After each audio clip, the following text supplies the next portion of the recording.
Businessman Opinion.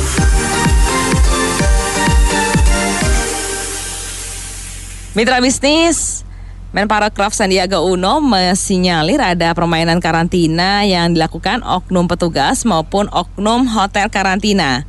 Salah satu kasusnya adalah seorang turis Ukraina yang sudah menjalani karantina dan di hari terakhir dinyatakan positif. Dan ketika minta PCR ulang tidak dibolehkan, malah ditawari hotel isolasi yang jauh lebih mahal lagi. Bahkan seorang WNA asal Amerika yang memiliki kasus serupa diancam dideportasi jika tidak memakai paket isolasi yang ditawarkan oleh oknum petugas yang tidak jelas identitasnya itu. Apa komentar Anda mengenai permainan karantina dan pengawasan yang dilakukan dalam proses karantina ini? Silakan hubungi kami di 633-9160, 633-9160. Jadi kalau menurut saya memang ini pasti bukan hanya isu, karena beberapa kali faktanya terjadi. Bahkan oknum artis Indonesia sendiri kan terbukti di pengadilan melakukan ini, artinya dengan oknum-oknum Satgas.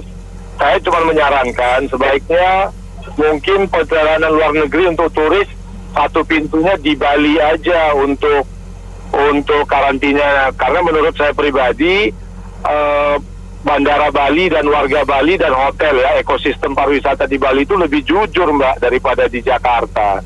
Jadi kalaupun mereka di karantina 5 hari atau 7 hari, baru setelah itu boleh ke Surabaya, ke Jakarta dan seterusnya, yang perjalanan luar negeri juga happy aja, karena kan di Bali di karantina menyenangkan, baik itu di Pulau Nusa Penida atau itu di hotel-hotel yang bagus di Bali. Daripada di Jakarta memang sangat rentan dengan oknum-oknum yang nakal gitu, karena heterogen banget kalau Jakarta kan. Terima kasih. Saya kira tindakan pertama, karena ini oknum, ya lapor polisi. Jadi kasus yang ditemukan langsung lapor polisi supaya diproses. Terus kedua, departemen atau kementerian yang terkait dalam hal ini apakah berhubungan dengan pihak hotelan, pariwisata, ataupun pihak perhubungan, petugas imigrasi, ataupun yang berkaitan dengan Satgas, ini kementerian juga harus mendukung polisi. Mereka juga harus menuntut oknum itu karena sudah mencoreng nama Indonesia.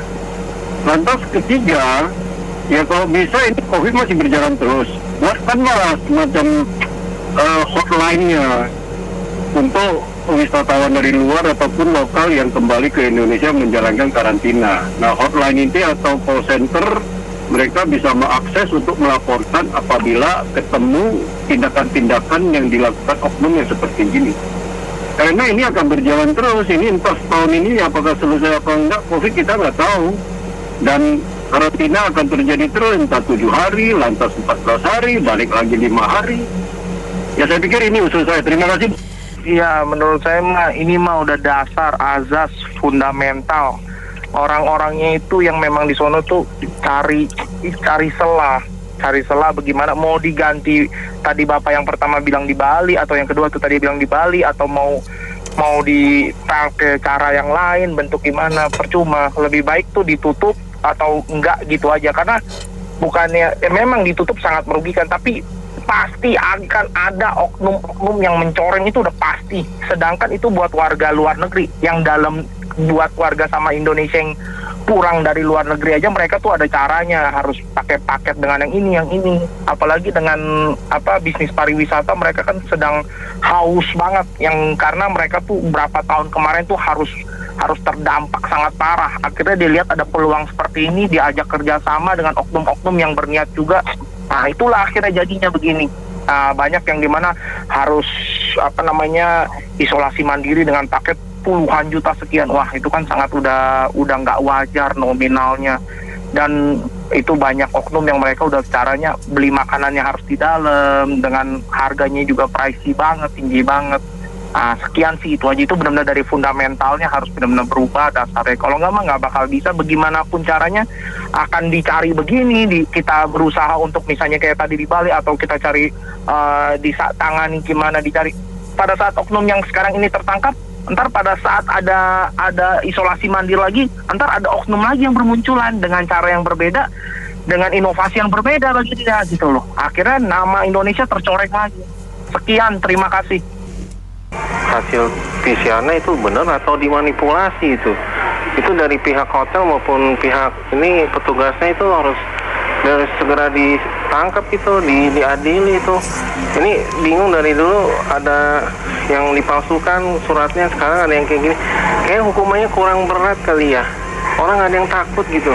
Oke, makasih. Ya, hal-hal begini menurut saya sangat mungkin terjadi ya, karena ya oknum-oknum kita ini, orang-orang kita ini kreatif dan pintar-pintar urusan menipu, urusan memanfaatkan peluang. Wah, itu luar biasa.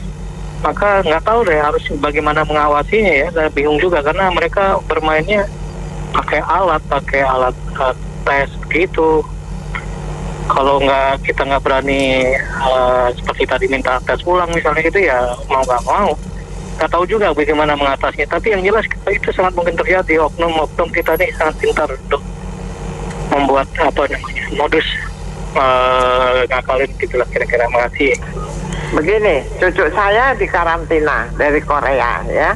Di karantina di satu hotel 10 hari. Kalau saya sih mendukung sekali ya.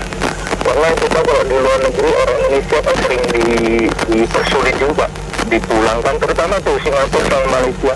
Kalau orang Singapura masuk ya itu bisa dipermainkan aja.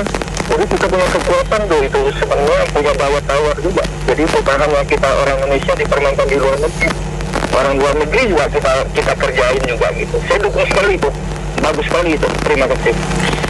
Sebetulnya ini kan sudah lama ya, ketika warga kita yang berbicara kok nggak dipercaya ya. Sudah dari dulu sejak awal COVID ini ada permainan satgas, karantina itu selalu ada yang beruang, lalu harganya juga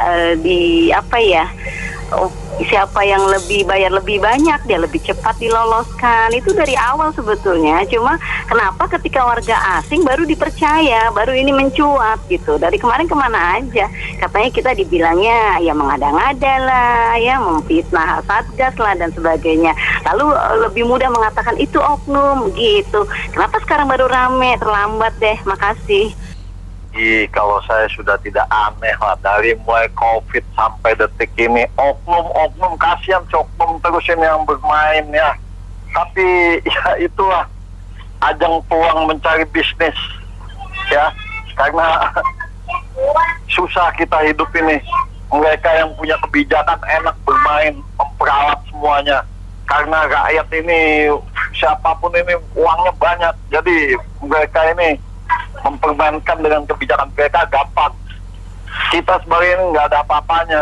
Jadi kembali lagi saya bilang, jangan sekali-sekali bilang oknum. Kalau sudah ketahuan kayak begini, apalagi COVID, langsung pecat tindak. Begitu saja. Makasih. Assalamualaikum. Ini yang pertama tuh Bang Billy. Yang kedua, kalau tidak viral tidak diusut. Yang ketiga, ini konsistensinya meragukan. Jadi kalau Presiden bilang berantas mafia karantina, paling berlaku 1-2-3 hari, besoknya mulai lagi. Lihat yang kasus bebas pungli, Presiden bilang gitu. Cuma berlaku 1-2-3 hari, besoknya mulai pungli lagi. Terima kasih, assalamualaikum warahmatullahi wabarakatuh. Tangkap, penjarakan, kemudian atasannya ikut juga dipecat, dia juga dipecat. Terima kasih. Kalau Sandiaga Uno mensinyalir dengan adanya praktek-praktek di karantina, seharusnya dibuktikan. Itu tugas beliau sebagai Menteri Pariwisata, kerjasama dengan Satgas. Kalau memang terbukti harus ditindak keras, itu mempermainkan nyawa seseorang. Terima kasih. Gara-gara COVID, ada mati, ada sakit, ada kaya yang melejit. Itulah Indonesia. Terima kasih. Menurut saya jangan heran ya kalau segala macam penegakan protokol kesehatan tuh di negara ini semacam ada permainan atau dibisniskan atau apapun itu namanya, karena sudah terbukti berkali-kali kemungkinan yang tes PCR itu ada dibisniskan, tes lain-lain juga dibisniskan, lalu karantina yang pertama kan Rachel Fenya yang viral itu ya kasusnya, lalu para turis-turis ini dan lain sebagainya. Jadi negara ini kemungkinan seperti itu pengelolaan penegakan hukum ataupun penegakan protokol kesehatan itu tajamnya hanya untuk kalangan rakyat bawah, tapi yang rakyat atasku bisa dinego-nego. Saya pikir seperti itu, atau tumpul jika ke atas, kemungkinan seperti itu. Terima kasih. Assalamualaikum warahmatullahi wabarakatuh. Oke Bu, bagi saya ginilah Bu, aduh itu sangat-sangat memalukan bangsa ini Bu, sangat memalukan. Kenapa ya pemerintah tuh nggak diambil aja petugas itu? Petugas itu siapa dulu Bu? Kan pasti ada nama.